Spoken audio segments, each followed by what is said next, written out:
各位聽眾，歡迎收聽今日泰國。今日係2025年5月10日，我哋為你整理過去2日泰國最重大嘅新聞。從知名連鎖店嘅安殿堂關閉曼谷分店，新冠疫情急升；到印巴衝突影響泰航航班，卡順案件持續惹議，同埋劣質鋼材引發建築安全爭議。呢啲新聞唔單止影響泰國社會，仲同我哋生活息息相關。而家一齊嚟睇今日嘅重點內容。曼谷丹記第2分店關閉，零售業成本壓力加劇。日本連鎖折扣零售品牌嘅安殿堂丹記宣布，旗下位於泰國曼谷板吉派區的分店將會關閉，係繼2023年 The Market Bangkok 分店後，喺泰國市場第2次設店。業界分析指，關店原因涉及泰國零售業營運成本持續上升、消費者開支減少，以及分店所在商圈人流不足。雖然唐吉訶未有完全退出泰國，但有市場觀察人士指出，品牌正重新檢視其東南亞擴張策略，並評估各分店嘅營運效益，以應對當地市場挑戰。泰國新冠病例急升，專家預高風險群打流感疫苗。泰國公共衛生部最新數據顯示，新冠疫情再度升溫。4月27日至5月3日期間，超過8000人因感染新冠病毒需住院，較前週顯著增加。雖然大部分病例症狀輕微，但長者同慢性病患者仍屬高風險群。當局呼籲民眾喺學校開學同節慶活動期間，繼續戴口罩、勤洗手，並避免去人多地方。著名病毒學家龍永祿醫師表示，現階段唔建議全民大規模接種新冠疫苗，因病毒威力減弱，疫苗價格貴且對新變種效果有限。佢建議高風險群優先打政府資助嘅流感疫苗，並強調保持個人衛生同早期藥物治療更實際有效。請市民密切留意疫情最新消息。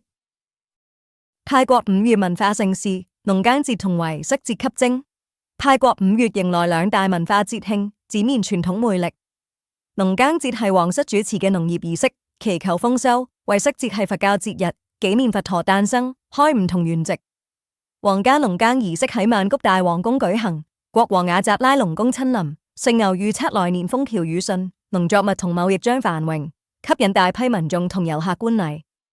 遺失節活動由微宏順府帕卡多貢木寺揭幕，全國寺廟舉行誦經、燭光祈福，信眾同旅客參與，氣氛莊嚴感人。活動仲有文化表演，展現泰國佛教風采。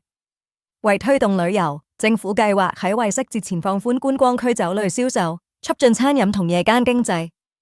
呢啲節慶同政策令泰國5月充滿活力，成為全球文化旅遊焦點。泰國火箭節險釀空難，民航局速嚴查。泰國東北部火箭節期間，一枚祈福火箭偏離軌道，幾乎撞向一架商業航班，事件震驚泰國民航局同交通部，引發航空安全憂慮。火箭節係當地傳統節慶，村民放火箭祈求雨水同豐收，但火箭可飛至數千尺高，威脅飛機安全。民航局早前已發出指引，要求嚴控發射地點同高度，違執行仍有漏洞。當局驗證調查事件，考慮對涉事村落施加更嚴厲處罰，確保航空安全同節慶傳統兼顧。印巴衝突升溫，泰航取消曼谷往巴基斯坦航班。印度同巴基斯坦近日因軍事衝突令局勢緊張，嚴重影響泰國航空業。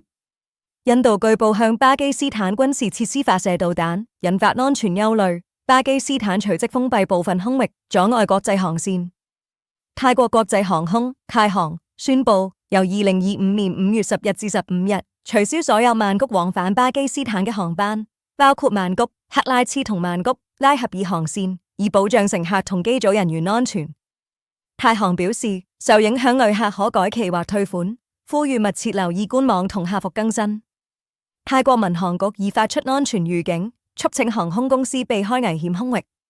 衝突除打亂旅客行程，仲衝擊區域航空穩定，顯示地緣政治對航空網絡影響深遠。若緊張局勢持續，泰國往南亞同歐洲航線或需進一步調整。緬甸克倫邦軍事基地失守，逾300人逃入泰國。緬甸克倫邦一處軍事基地近日被反政府武裝攻佔，迫使大批居民流離失所。泰國邊境當局表示，超過300名緬甸難民以越境逃入達府尋求庇護。泰軍同移民局喺當地設立臨時安置點，提供食物同醫療等人道援助。克倫邦位於緬甸東南部，長期受內戰困擾，衝突頻繁推高難民潮。事件凸顯緬甸內戰對泰國邊境安全嘅影響。泰國政府宣布加強邊境巡邏，防止非法武裝分子混入。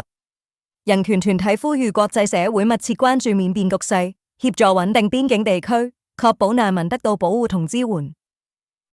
泰國國西昌島現不明油污，環境同旅遊受威脅。泰國春武里府國西昌島沿岸近日發現大片不明油污，對海洋生態同旅遊環境構成威脅。國西昌島係著名嘅旅遊海灘，吸引唔少遊客。海洋與海岸資源廳已派員採樣調查，初步懷疑油污可能來自非法汽油。當局喺受污染海域設置圍油欄，並展開清理工作，力求減低影響。事件引起環保團體關注，佢哋促請政府盡快查明油污來源，防止污染擴大，同時要求加強海事監管同執法，保護海洋環境。油污事件除影響生態，亦可能打擊當地旅遊業。泰國春武里廢料場槍殺案，兇手落網認罪。泰國警方通報，喺春武里一處工業區嘅廢料場，一名男子因不滿被保安阻入場，口角後開槍射殺對方。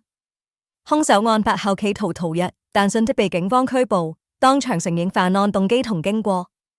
春武里係泰國重要工業同旅遊區，事件引起當地居民對園區治安嘅憂慮，亦再次掀起社會對非法槍械流通嘅討論。警方表示將深入追查空槍來源，並依法嚴懲涉案人。當地人士促請加強工業區保安措施，以保障居民安全。請繼續留意本台後續報道。泰國呵叻車禍衝電腦店，讓一死二傷。泰國呵叻府市區發生嚴重車禍，一輛皮卡車疑因司機失控，先同對面轎車相撞，再衝入路邊一間電腦設備店，導致店內一人當場死亡，2人受傷。監視器畫面顯示，車輛撞擊力極強，店內物品散落一地，場面驚險。呵叻府係泰國東北部重要城市，交通繁忙。警方初步排除酒駕可能性，正調查事故是否涉及剎車故障或司機健康問題。呢次意外再次提醒駕駛者要時刻保持警覺，並定期檢查車輛狀況，以確保道路安全。請繼續留意本台後續報道。他信連環爭議，住院違規被罰，傅卡達申請遭法院駁回。泰國前總理他信西那雅近期深陷法律爭議。他信於2001至2006年任總理，2023年因貪腐罪返國服刑，卻以健康理由長期住院，惹起質疑。泰國醫學委員會調查後裁定，佢入住曼谷警察醫院無緊急病房，涉嫌利用醫療資源規避服刑。2名涉案醫師被吊銷執照，一人被警告。事件喺泰國掀起特權爭議。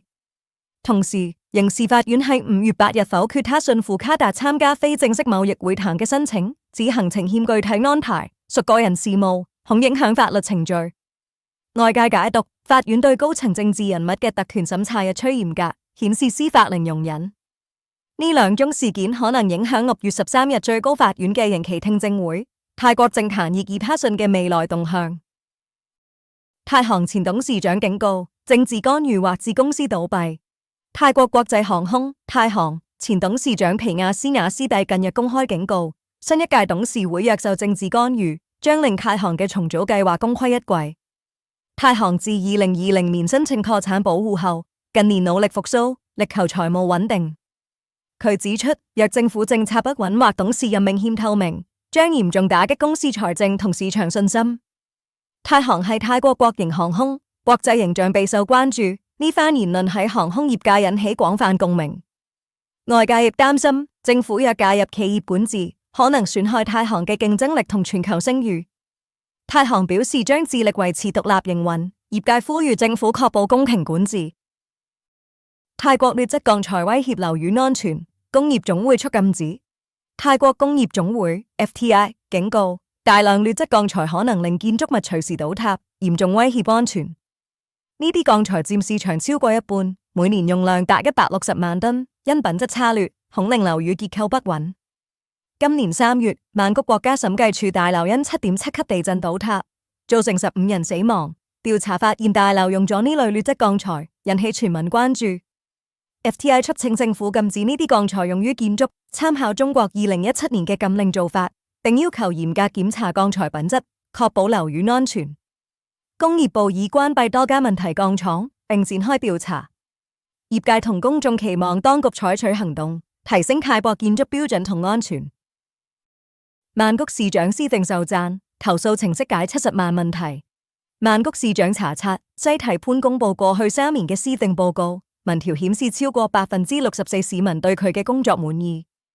佢推出嘅手機應用程式 Traffic Fandu 幫市民舉報城市問題，成為治理亮點，備受好評。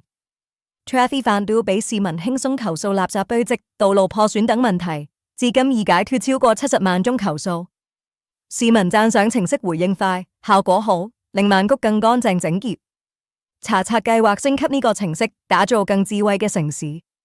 此外，查察改善曼谷嘅防洪系統，修善人行道，同嚴厲打擊貪腐，提升城市管理效率。呢啲成果令市民對未來更有信心，亦為其他城市樹立榜樣。請密切留意本台後續報道。以上係今日泰國嘅新聞整理。如果覺得呢啲資訊有用，記得幫我哋點讚、訂閱頻道、開啟小鈴，第一時間捉緊泰國最新動態。有咩主題想關注或想知多啲當地消息，歡迎喺留言區話俾我哋知。